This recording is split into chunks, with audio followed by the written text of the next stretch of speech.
ముందుగా తెలంగాణ రాష్ట్ర అధ్యక్షులుగా ఎంపిక కాబడినటువంటి పెద్దలు రామచంద్రరావు గారికి అభినందనలు. అలాగే ఆంధ్రప్రదేశ్ రాష్ట్ర సారథిగా సోదరుడు మిత్రుడు మాధవ్ గారికి కూడా ప్రత్యేకంగా అభినందన తెలియజేసుకుంటున్నా. నేను యువమోర్చా రాష్ట్ర అధ్యక్షుడిగా కంబైన్డ్ స్టేట్లో యువమోర్చా రాష్ట్ర అధ్యక్షుడు ఉన్నప్పుడు, నేను రాష్ట్రానికి అధ్యక్షుడు ఉన్నప్పుడు నాతో పాటు సోదరుడు మాధవ్ నాతో పాటు జనరల్ సెక్రటరీగా మీ ఇద్దరం కలిసి పనిచేసాం. బండి సంజయ్ గారు కూడా మా టీంలో వైస్ ప్రెసిడెంట్గా ఉన్నారు. ఇది బ్యూటీ ఆఫ్ బీజేపీ. ఈరోజు సంజయ్ గారు కేంద్ర మంత్రిగా ఉన్నారు, మా మాధవ్ గారు ఈరోజు భారతీయ జనతా పార్టీ రాష్ట్ర అధ్యక్షులు అయ్యారు. అంటే వారసత్వ రాజకీయాలతో కాకుండా జవసత్వాలు ఉన్నటువంటి నాయకుడిని భారతీయ జనతా పార్టీ పిక్ చేస్తుంది, ఉన్నత స్థానంలో తీసుకుని వెళ్తున్నదానికి దానికి నిదర్శనం ఈ కాంబినేషన్.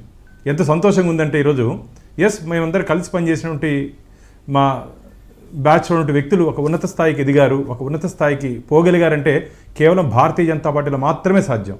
మిగతా పార్టీలో అంటే నేను కామెంట్ చేయను, కానీ మిగతా పొలిటికల్ పార్టీస్లో మిగతా ఈక్వేషన్లు అవన్నీ చూస్తారు. మా దాంట్లో అలాంటిది ఉండదు. సీల్డ్ కవర్లో మిగతా పార్టీల నుంచి వస్తుంది. అట్లా కాకుండా మేమందరం కలిసి నిర్ణయం తీసుకుంటాం, ఎవరు అధ్యక్షులు అయితే బాగుంటుందని చెప్పి ఒక సమిష్టి నిర్ణయంతో ముందుకు పోయే పార్టీ భారతీయ జనతా పార్టీ.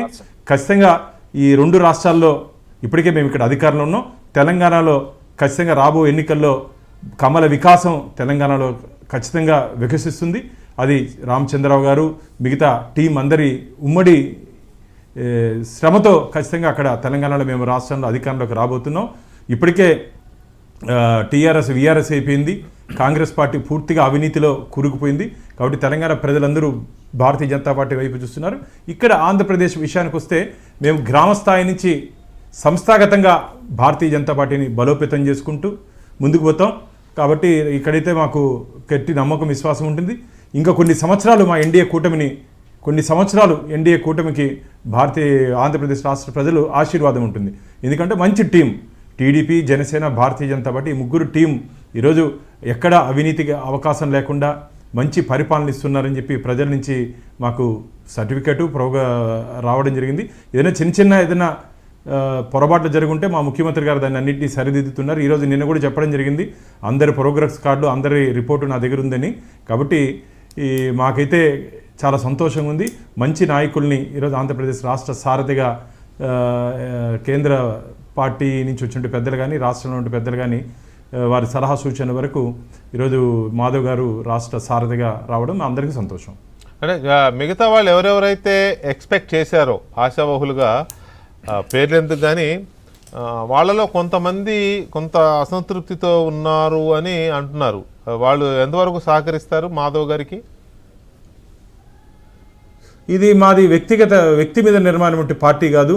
వ్యక్తులు పార్టీని ప్రభావితం చేయలేరన్న. భారతీయ జనతా పార్టీలో క్యాడర్ బేస్డ్ పార్టీ, కార్యకర్తల బలంతో ఉన్నటువంటి నిర్మాణం వంటి పార్టీ. కాబట్టి ఏ వ్యక్తి అనుకుంటేనో పార్టీకి వ్యతిరేకంగా చేస్తే ఖచ్చితంగా వారి పార్టీ నుంచి పక్కన పంపించేస్తారు. ఎంత సీనియర్ నాయకుడైనా సరే పార్టీ వ్యతిరేక కార్యక్రమాలు, సహాయక నిరాకరణ కానీ అలాంటి కార్యక్రమాలు ఎవరైనా చేస్తే ఖచ్చితంగా పార్టీ వాళ్ళని పక్కన పెట్టేస్తుంది. ఎవరైనా సరే, ఏ స్థాయి వ్యక్తి అయినా సరే, ఎంత పెద్ద నాయకుడైనా సరే. అది పార్టీలో ఉన్నటువంటి nation first, party next, self last. Bharatiya Janata పార్టీలో మాకు నేర్పించినట్టు ఇది ఈ సిస్టంలో మేము రన్ అవుతాం. కాబట్టి ఖచ్చితంగా ఎవరైనా సరే ఖచ్చితంగా president presides, team decides, president presides అంటారు. అంటే టీం వర్క్, మేము అందరూ కలిసి నిర్ణయం తీసుకుంటే ప్రెసిడెంట్ గారు మాట్లాడతారు.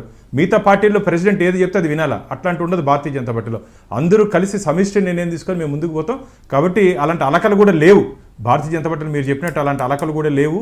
ఎవరు కోపంగా కానీ అసంతృప్తితో కానీ ఎవరు లేరు. అందరూ భారతీయ జనతా పార్టీ కమలం పూలు, అందరూ మేము రేకులుగా కలిసి కమల వికాసం కోసం కష్టపడే కార్యకర్తలే భారతీయ జనతా పార్టీలో ఉన్నారు. కానీ ఎవరు అసంతృప్తివాదులు భారతీయ జనతా పార్టీలో లేరన్న. రైట్, అసంతృప్తివాదులు ఏపీలో లేరు, కానీ తెలంగాణలో కొద్దిగా గట్టిగానే వచ్చింది. ఎందుకు వచ్చింది అనేది సెకండరీ. వచ్చింది ఒక ఎమ్మెల్యే పార్టీకి ప్రాథమిక సభ్యత్వానికి రిజైన్ చేశారు. పార్టీ ఎమ్మెల్యే కూడా పదవికి కూడా రిజైన్ చేస్తానని చెప్పి ప్రకటించారు రాజాసింగ్, కరుడుగట్టిన హిందుత్వవాది. మరి ఆయన ఎందుకు అసంతృప్తితో ఉన్నాడు, ఆయన చేస్తున్న ఆరోపణలు ఏంటి, అది